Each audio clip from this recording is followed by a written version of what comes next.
Right. our Well, I'm here conversation. today. Hang we're on. doing a really good job about getting information on the radio. I hear you guys talking about it all the time, and we really appreciate it.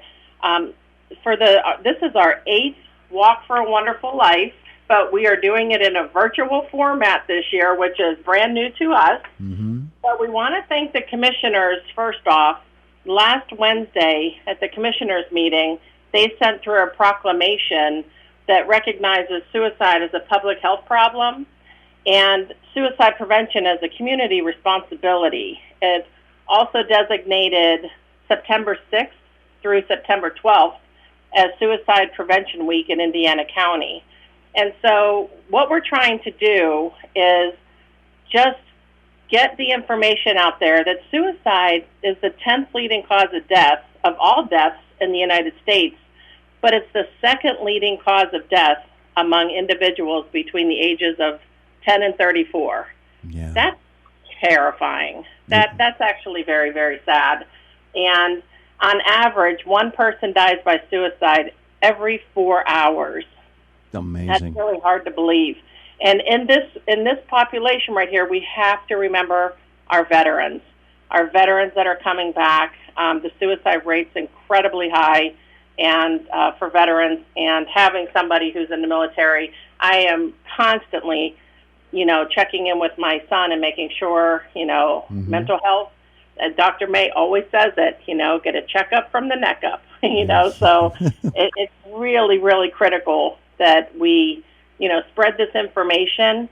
The one thing we really want to do is we want to take away the stigma of mental health. We want people to be able to get the help that's available. There is help available and there's hope available, and we just need people to be able to reach out to find that hope and that help.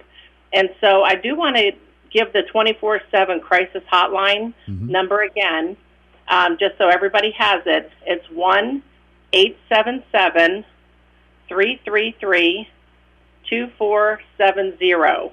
So almost like 24/7 and a 0.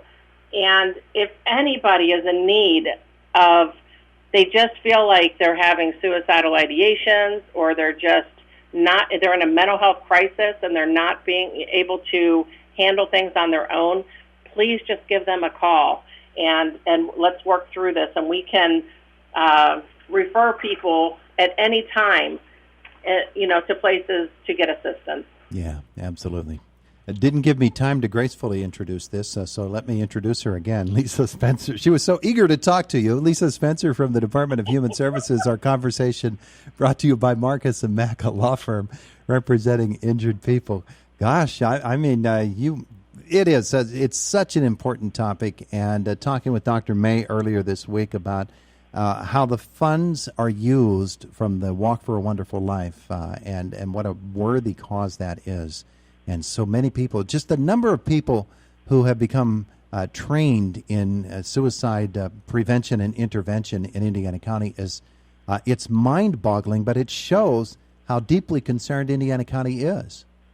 That's exactly right. I mean, you have to think about it. We offer free educational and informational trainings, and in QPR, the Question, Persuade, Refer, they've trained over 1,300 individuals already, and that comes from school faculty members, community members, fire departments, first responders, health and human service agencies, the hospital. I mean, anybody can request this training for free.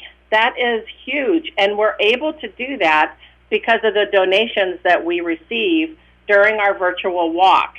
And so one thing that I would like to have people do is to join us in this virtual walk and have some fun with it and register and donate. You can go straight to Eventbrite by searching the 8th Annual Virtual Walk for a Wonderful Life, or you can get onto our website, stf32.com, and there will be links there. So we want everyone to get on, donate, and then track your progress. You can do anything you want. You can rock, you can run, you can bike, you can walk, you can hike. Hey, that's not bad for the morning. I just rhymed that. So that just caught my attention there. And so you can share all your progress on our Facebook page at Indiana Suicide Task Force and on Instagram at ICSTF32. And then you can also include a hashtag Walk for a Wonderful Life 2020, and that allows us to pull up photos very, very quickly when we're trying to get some photos ready for, hopefully we try to keep a running photo set that we have every year, and this is just going to be very, very different this year. But the goals of the task force remain incredibly important for this community because, Dr. May always tells us if we, through our efforts, are able to just prevent one suicide from occurring, then we're doing what we need to do. Yeah, and I really, really believe that we just have to resonate a little bit more out into all the communities in Indiana County to really emphasize to people there is help out there. We just want to be able to get that help to the people that are most in need.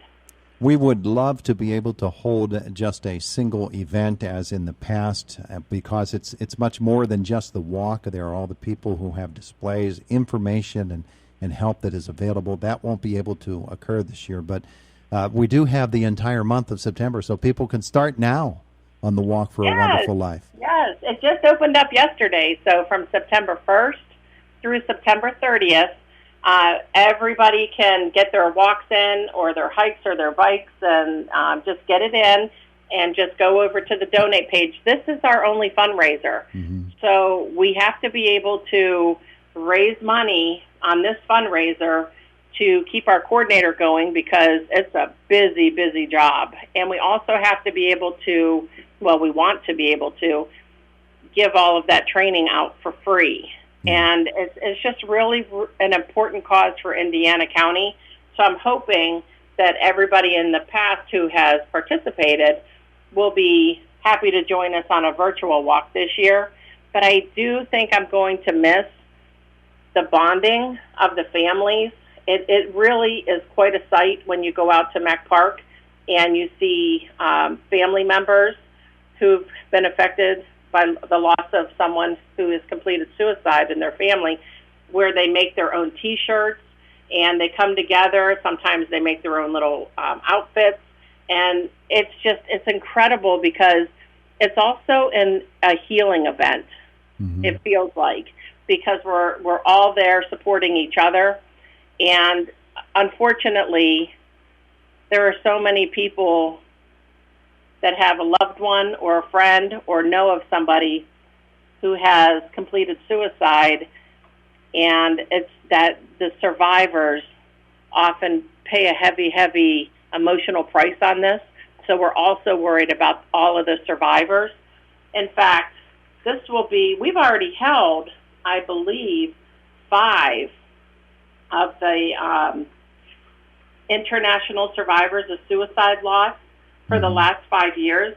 We've done that in November. I'm not sure I don't know if it's going to be able to work this year. I'm not sure if that's working yet, but we always worry about the survivors as well. Sure.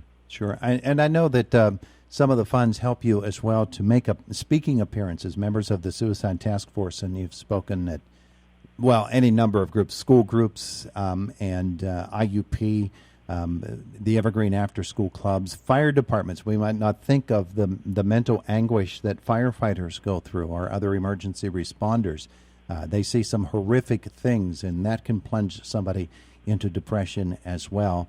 And the important thing, I think, about it all is that with so many people so concerned, we may one day reach the point where we're not afraid to talk about the subject of suicide.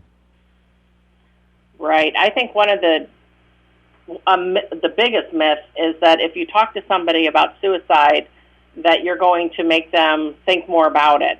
And that is just not true. If somebody's already considering taking their own life, you're not going to put that message into their brain. They've already thought about it.